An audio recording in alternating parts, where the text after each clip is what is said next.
Jorge Joestar, Chapter 15, Beyond. Lying half dead on a backcountry road in Japan, the exact thing I needed to happen happened. When I woke up, the flesh from my back and ass was back in place, and a fracture in my skull was healed up. I was sleeping in a large bed surrounded by white walls and almost no other furniture, and a freckled young man sitting next to the bed said, in Italian, "Oh, you're awake, Jorge Joestar." "How do you know my name?" I asked, also in Italian, a fact that took me by surprise. How come I spoke Italian now? "The Japanese man who lives here has quite a useful ability.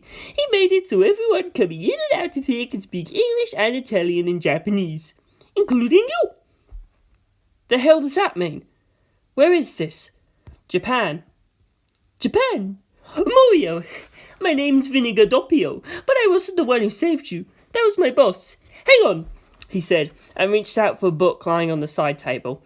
There was a bizarre picture of a boy on the cover, and the book's title was Pink Dark Boy Part 8, Volume 112. It was just a bit too large to comfortably hold in the palm of his hand, so Doppio curled it up a bit and held it to his ear. Then he pursed up his lips and began humming a weird little song, and proceeded to ignore me entirely, staring at nothing in particular, and yet speaking to someone who wasn't even there. "Moshi moshi, this is Doppio. Joestar's awake?" "Yes, got it." Then he looked at me. "Yo!" "Huh?" "Think you could get up?" I wasn't sure, but I pushed the duvet back and lowered my legs to the floor.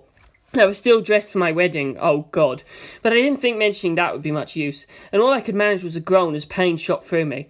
My ass and back felt like they were going to rip apart, and my head felt like there was a wooden stake jammed through it. "Seems to be in a lot of pain." He was calmly reporting the facts to some unseen individual, and it hurt enough I really wanted to punch the little guy for it. "If you keep moving, you'll get used to it. Come on." "No, I can't." It hurt so much, every part of my face was trying to go a different direction. "Hey." "Huh?" "Who do you think you're fucking with?" He snarled, but my eyelids were twitching violently, and I couldn't even get a good look at his face. "What?" "I am a fucking gangster, buddy! Pick your words and your answers carefully, got it?" Doppio pulled his shirt up and showed me the gun jammed in his trousers, and I instantly felt far better. I mean, there was no reason to hold back now. "Don't think I won't use this just 'cause you're injured," he said, and tried to lower his shirt, but I grabbed his wrist, snatched the gun with my other hand, and smashed the grip up under his chin. "Call yourself a gangster? You're like what, 15? 16? I've been shot down by the Germans twice, crash-landed and survived in a goddamn hornet's nest, so get fucking real." Doppio curled up, clutching his jaw, and I put the barrel of the gun to the back of his head. "Tell me what's going on here, wise guy." Doppio looked up and glared at me. Didn't seem like he was trying to hide any fear at all.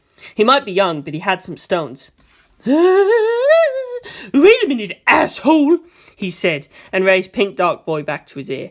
I found it hard to believe, but it seemed to be a phone. A book-shaped phone. Back in England, phones were the size of cuckoo clocks, and based on their planes and ships, Japan's technology wasn't much more advanced. So if this was Japan, it wasn't 1920. So my problem wasn't just where I was, it was when. Suddenly the stake in my head went boom, boom, boom, boom, boom, boom, boom, boom, shrill and high and vibrated, shaking my very brain. "Ah! What the hell?" The stake thing had just been a metaphor a moment ago, but now I was sure there really was a stake in my head playing music and vibrating. "I said don't fuck with me! You thought I was just a guy on the end of the fucking phone, did you? You going behind my back calling me Doppio, this small talk-loving phone freak?" Based on the crap the kid was saying, he was the one sloshing my brains. He'd done something to me, with a phone. I had to make him stop, but the vibrations in my head seriously had me about to pass out, and I couldn't get my body to obey any commands from my brain, so I couldn't raise my arm, point the gun at Doppio, or pull the trigger. All I could do was feel my eyes roll back in my head, drool, and say, "Ah, ah, ah." I was dying. I had a phone inside me somehow, and it was ringing and vibrating. He was trying to kill me. I didn't care how. I had to do what I could do. Point the barrel up. I couldn't aim it, so I brought the barrel to my own head, used my head and the floor to keep it as steady as I could, and put my last strength into pulling that trigger. I didn't need to get a clean shot through. Mechanical things would stop working if even a bit of them broke. Bang! The bullet gouged out a gouge in my skin and skull 7 centimetres long and 7 millimetres deep, and clipped about 2 millimetres off the part of my skull just being turned into a phone. That was enough. The vibration and ringing stopped. I never had feeling in my brain in the first place, but it was still a bit numb. Motherfucker! Doppio yelled. I didn't miss the flash of fear this time. My hands weren't shaking anymore. I turned the gun towards Doppio's face and didn't hesitate. Bam! But even though I was firing from less than a metre away, not one of the bullets hit, all round up in the wall behind him. There was a man in a hat standing next to me, a gun in his hand. Knock it off, he said. He may be a bit fucked in the head, but he's a mafia-made man, and if something happens to him, we'd have to pay it back. That's how the system works. He'd done something to make shots I'd never have missed with miss. Who the hell were these people? Making phones inside my head? How the hell was any of this possible? Hey! Shoot him, mister! Doppio yelled, and Mister turned his gun on Doppio. Shut the fuck up! I want to shoot you myself! Get your shit together, you're the fucking worst when you're like this. The fuck? You saying I'm a phoneaholic? Ring, hello, it's me, Doppio? What? I don't even know what the fuck you're talking about! Fucking halfwit! Bang! Mister fired 6 shots right at Doppio. So you can shoot him? I thought. But then I saw something. And heard them too. Tiny little people in crazy peacock clothes riding on the back of the bullets yelling, No! in deep hoarse voices. As I stared in disbelief, they each kicked their bullet aside just before it hit Doppio, deflecting them just enough that 3 shots went on either side of his face, brushing his cheeks and boom into the wall behind him. The bullet trails left marks on Doppio's cheeks like cat whiskers. Doppio must have seen what I saw because he froze in place, not moving a muscle as Mister cackled wildly. Hey, you big Kit Kat. You're so adobes, Doppio. The 6 tiny people hovering around Doppio's face laughed too. OMG, Doppio, looks so good on you. I love it. You gotta keep the scars. Yeah, Mr. Gunpowder. Imprint this shit now and it'll be the rendezvous of chic and avant-garde. Oh, cat is. Ugh, no way, back left, that's pushing it. You're just getting too carried away being in Japan. You're the last person we need weebing out, back left. Front and center, you sure know how to bring it. They were quite the rowdy bunch, but were they? Were they alive? But just as I hit peak confusion, a blonde boy strolled into the room, followed by several others. He looked no older than Doppio, with delicate yet not at all feminine features. Out of all the men I'd met, he was the only one to equal Tsukumajuku in beauty. It was like there was some blinding light pouring out of every cell in his body that made it hard to look directly at him. Jorge Joestar, I apologise for my men's manners, he said. He was holding a cake of soap in his hand and came over to inspect my wound. I was 189 centimetres tall and he only came up to my chest, but he held the soap in his free hand up to the gunshot wound, and when he pulled his hands back the soap was gone and he was holding a baseball cap instead. The boy looked the hat over, then turned to the bullet-filled wall. Doppio, you turned this into a phone before you handed it to me? Shaking like a leaf, Doppio fell to his knees. I'm sorry, Giorno. I just couldn't help myself. Once it's become a phone, that quality remains, he said, staring down at the hat. It just looked like a hat to me. Hello, Jorge Joestar, he said, looking up at me. My name is Giorno Giovanna. There was a power to him, but it wasn't intimidating. That specific gnarled edge common to those in the life was nowhere to be found. He reminded me of a world-class swimmer standing on land, like he'd focused on one simple thing and made himself better at it than anyone else. But there was more to him. This boy had turned thugs like Doppio and Mister into his men, and he had some kind of mysterious ability too. He'd healed the wound in my head again. What sort of power is this? I asked. I couldn't begin to explain, he said, meeting my gaze. But we call them stands, and those with them, stand masters. This manga artist, Rohan Kashibi, has a stand that allows you to see stands, Giovanna explained, just as he made it so we can all speak Italian. Puts us on the same page. One of the men who'd come in with Giovanna was a thin man with a sullen face. When my eyes met his, he sniffed loudly. I just want you all to leave as soon as possible. That's the only reason I'm helping. You've got blood all over my bed. I'm high-strung, you know, and the clock in my study's gone missing. There's a thief among us. The Italians all grinned, and the lone Japanese man looked even less happy. I was starting to get an idea what was going on here. Some bad guys were teasing the civilians. So, now on the same page, what? Why do you want to talk to me? I understand you spent time in the company of a detective, Giovanna said. I hear your time together left you with a new type of power called a beyond. How did he know that? Oh, that was me too, the Japanese man said, waving. In times like this, I'm glad a man like you came along. Seems like you handled that mess with the Air Force commander well. I feel like you're the best man to solve this mystery. Mystery? Nobody said? The man who died here is your old friend, Tsukumajuku Kato. I suppose you wouldn't know, but the detective in charge of this case was your double, another Jorge Joestar, a detective from Fuku Prefecture. He seems to have switched places with you and wound up in England in 1920. Murder. I'm the victim. It's all yours, buddy. Tsukumajuku had mentioned this just a while ago, but I had no clue what anyone was talking about. Tsukumajuku was dead? He'd only just brought me here. And what did he mean by double? Detective Jorge Joestar, who'd switched places with me? While my head was still spinning, Kashibi Rohan proceeded to explain the gist of the case of the three murdered detectives and how their bodies had been arranged. He explained how this other Jorge Joestar had come here from Fuku, and about all the insane things that had started happening in Morioh and to the world after he'd arrived here. This only served to deepen my confusion. What had once been an ordinary small town had suddenly split off from Japan, and was now an island floating in the middle of the ocean, and based on another floating island, Nero, Morioh most likely had legs and was swimming with them. Apparently. What the fuck? Jorge Joestar had gone to Mars with one of the gangsters, returned with some American astronauts, only to crash land in a ball of fire on Morioh. But his ship had vanished when it hit the house I was in, the Arrow Cross house, and he'd round up in the England I'd come from. And on top of that, my dear old England had been overrun with zombies, and they were headed to London, certain it had been turned into Desolation Row, a fact that made me want to get the hell back. But apparently Giorno Giovanna intended to take control of the Passione family now that their boss was dead, and wanted me to solve the murder of their boss, Diavolo, and until then had no intention of letting anyone involved leave Arrow Cross.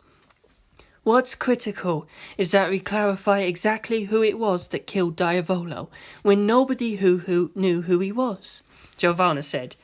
Diavolo was found with the body of a serial killer named Kira Yoshikage, so we'd also like to clarify their relationship. And we need to figure out if the murder of Tsukumajuku, which also took place in the Arrow Cross house, had anything to do with Diavolo's case. In other words, what I'm trying to do here is understand the big picture view of these events, Joestar. I ignored Giovanna and began by picking up the copy of Pink Dark Boy from the floor, but I didn't know how to use it. I had to ask Doppio. Call England with this. He took it and glanced at Giovanna, who said, Do it. So he did. Huh? Oh, come on, pull the other one, I said, annoyed. No, seriously. Weird. My phones could call outer space in England. But... Joestar, Mr. said, glaring at Doppio. I've never known him to lie about phones. He's a bit weird that way. Why though? It was working a few minutes ago, Doppio said, tapping the phone and flipping it over, trying to get it working again. He did seem legitimately confused by it, so maybe Mr. was right. A little square machine in Mr.'s pocket rang, and when he answered, Doppio swore. See? It does work! Problem isn't on this end, but over there. Don't know if there's broke or something else went wrong, but I doubt there's broken. Arrange's phone's just a pebble, not that easily broken. If they dropped it or lost it, it would still ring just fine. Either they somehow broke a rock, or I've wound up in some weird-ass place where even my phones are out of range. Since he said it should call anywhere, I got him to tell me how to work it and called the Joestar mansion, but couldn't get through. What was happening in England? Doppio took the light bulb out of the lamp by the bed, turned it into a phone and tried a few more things. Well, we can connect to our Rome offices and San Diego. Tijuana's still working. Guess it ain't the drugs. Yeah, Joestar, only place that's fucked up is England. Although Morioh itself's pretty fucked up too. Like the whole town's in a weird fucking mood. Said a mild-mannered looking gangster, raising his hand. Nearby another man, one with a bob, answered like a school teacher. Yes, Fugo. Fugo pointed at the window. That sky looked like the night sky, but I don't believe it is. We can't see the moon and stars, but there's no sign of any clouds covering them either. Instead, there's something else, floating, or rather, swimming. The window of Kashibi Rohan's bedroom was at the top of a hill overlooking the harbour and bay. There were boats in the water making quite a fuss. The boats had their lights aimed at the sky, illuminating a giant creature swimming overhead. It was a whale, and a big one, over 2,000 metres long, swimming upside down, its back to us. A great white sperm whale. Tsukumajuku did say that Morioh was floating upside down. Well, there's Moby Dick, Fugo said. The others let out yelps of surprise. The giant white whale floating upside down like a spaceship was not the only one either. All kinds of giant fish were swimming upside down, or flitting about in schools. Some schools were swimming around the sides of Morioh, and if you peered carefully you could see black shadows gliding over the top of the hill. So, I guess this means Morioh's floating upside down in the water then, Mister said. And is Morioh sinking? Like, this sounds dumb, but from the water pressure? He got a lot of shocked looks for that one, and a few derisive laughs, but no one argued his point. The giant white sperm whale passed over the fishermen, lit by their searchlights. It turned slightly, getting a good look at the upside-down town, then either lost interest or ran out of breath, because it turned and dropped away beyond Morioh's horizon. The surface was beneath us. Yikes! What the fuck is that? Asked a pair of sturdily built twins in school uniforms. I followed their gaze and saw a giant octopus stuck to the side of the barrier surrounding Morioh, climbing up, down, the side, its suckers covering half the sky to the south. Joestar, is this any time to be sky-gazing? Giovanna said. But I'd already started thinking, not about the murders, but about how to get back to England, how to see Lisa again, how to make sure she got that wedding. The zombies must have taken over after I got sent here, so I'd already risked my wedding day. But Lisa would be fine. I knew she wouldn't die. She wasn't weak enough to get killed by any zombies. That alone I was certain of. No room for doubt in my mind. Thank you, Lisa, I thought. I may be in this crazy place in a huge old mess, but at least I can put my faith in your strength. I had to get back to her. But how? I had to use Beyond. In what way? What had I done before? I thought it through. But what had I thought specifically? I'd been told to believe in Beyond, and I would overcome it. So I tried to believe. Believing in Beyond meant there was an author writing a story with me as the main character, and in a story you couldn't have things that didn't make sense or just showed up out of the blue. So I had to create the flow. What did narrative flow mean here? If I first had to pay heed to the situation I was in, then I'd have to do as the mafia said and solve the murder of their boss. Shit, I'm not Tsukumajuku. But before I yelled that, I had another thought. Maybe meeting Tsukumajuku and spending all that time with him on our adventures meant I could use that as a foundation to solve this mystery here? Yeah, that's exactly what I had to do. Fuck it. Giovanna, tell me everything, I said. Giovanna smiled like a flower blooming.